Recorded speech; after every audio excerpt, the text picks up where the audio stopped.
It's my life. Lazy. It's my life. I got dirty. It's my life.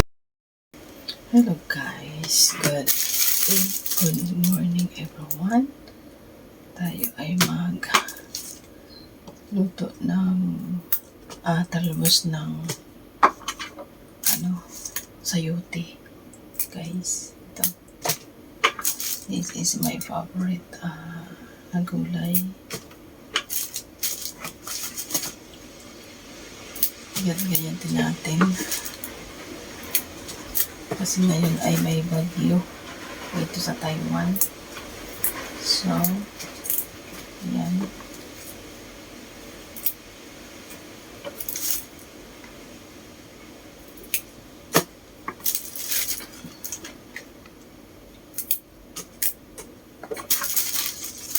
Masarap ito guys.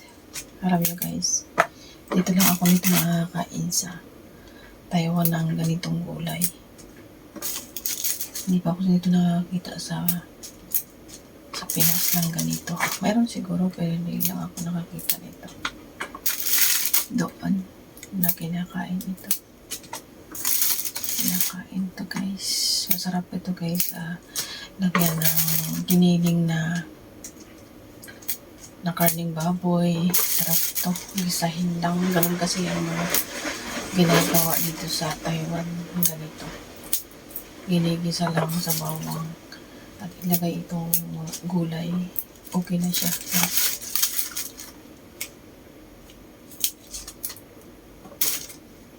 Diba? Ito ay isipan ko na kalagay sa rep. Baka ay masira. Kaya atin uulamin. Diba? Yeah. Sabay natin yung pag hindi pa matikas yung katawan, pwede niyang kainin. Wala yan sayang dito sa Taiwan. Alam mo guys, dito sa Taiwan yung talbos kamote sa atin sa Pinas ay pinipili lang yung bata pa na talbos. Yun ang kakainin. Dito hindi. Kahit matanda na yung talbos na yun, pwede yung dahon. Pwede yan. At saka yung katawan na yan, pwede. Walang sayang guys. Aalisin mo lang yung balat niyan. Okay na. Malambot na yan pala. Naalis ang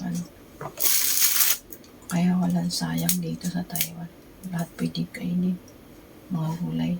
Bawa yung katawan na yan, gaganin lang yan. Aalisin yung balat.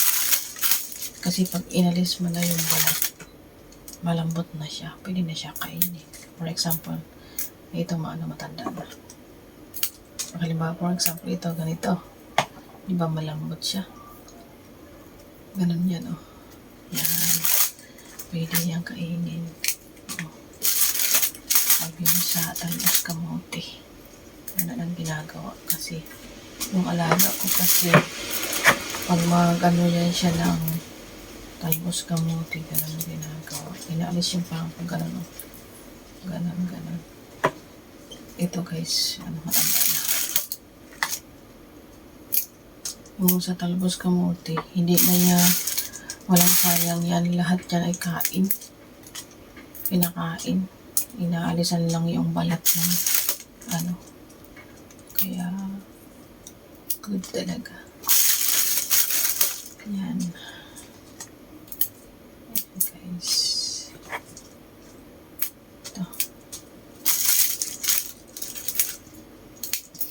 Ito guys ay ko lang ito sa paksiw ko na isda. Lang parang steam. Ibabaw ko lang.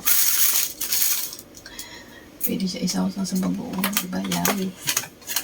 Okay guys.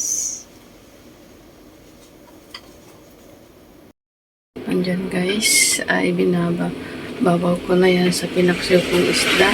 Parang steam. So diba? Mahangin kayo sa labas kasi may bagyo dito ngayon sa Taiwan. Diba?